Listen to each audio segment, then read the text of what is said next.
I'm Rick Steiner. I've been involved with SysML since before there was a SysML. I'm leading the SysMLv2 Certification Working Group. What we tried to do was involve people who had an understanding of V2, but also had passion for the goals of this certification. Because OCSMP certification has actually proven to be quite valuable to put not just on people's resumes, but in proposals. So it's like a minimum standard of proficiency in model-based systems engineering. We were fortunate to get some people on the team who are also educators. Okay, so I teach MBSE. Dr. Tom Ford also teaches MBSE and SysML through the Departments of Defense. And so he has a lot of experience with building curricula. And so one of the things that he brought to the table was Bloom's taxonomy for understanding and practicing, from memorizing all the way up to synthesizing. And so we were able to take that, and after talking it through, we were able to use that to help characterize the various levels of the exam. One of the things we wanted to do from the very beginning is fully understand what were our objectives. Okay, we're trying to apply a good system engineering process to building this system engineering exam. And so we want to make sure we understand the user needs, we want to make sure we understand the requirements, we want to understand the use cases, characterize the personas of the people that we're trying to test. And that just took a lot of time.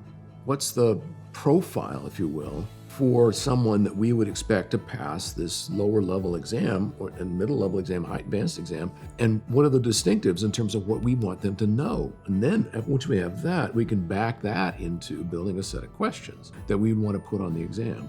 The basics in place, we have our objectives in place. Now it's time to go start writing questions. And something very important happened. Sandy Friedenthal brought to the table a set of basic features out of SysMLv2, and he actually had a model built that has the basic feature set. And so I numbered them all, and we have 39 basic features. Okay, now it turns out the basic features, some of them were very complex. There are several sub-features in there that we have to consider. But the bottom line is we had a kind of a template. Here's everything there is in terms of the basic features that we think someone ought to know about the language for level 1 and level 2. And we had a set of objectives, and now we could say, well, just write down this list. We're going to meet on a weekly basis. We're going to talk about each of these features in order. In the next week, people are going to be writing questions for those features. And that actually worked pretty well. As we wrote, we got better.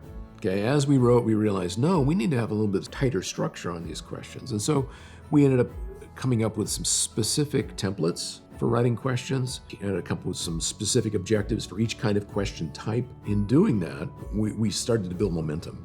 Okay, and the rate of question development really skyrocketed as we started going through. And so the questions got a lot better.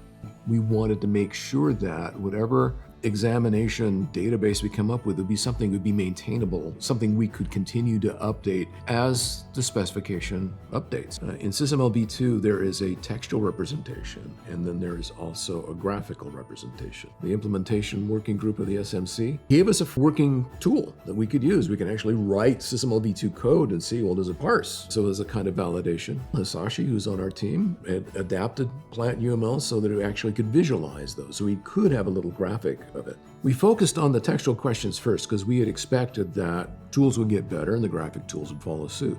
We are right now on the cusp of having graphic tools able to actually help us build graphic questions. And we've actually started tech reviewing questions at the graphic level. We're also giving good feedback to the tool vendors the tools that we're using. We want to have a representative exam, which includes both textual and graphic, a mix that we think is appropriate for what the level 1 objectives are. And we want to use that as the beta exam.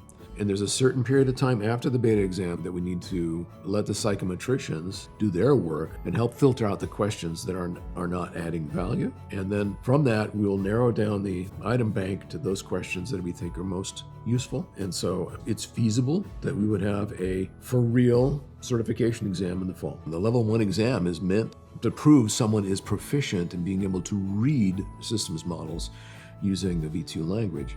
being able to recognize what's true in the language. Level 2 is more a matter of, okay, I want to take a more complete look at the language. It's not just can I read it and understand it, it's can I take it to the next level? Can I draw conclusions from it? And can I actually build a model? And so for the Level 2 exam, it's more like posing a problem and maybe have a couple of different suggestions. And then the Level 2 examinee would have to pick. You're proving you can actually build a model.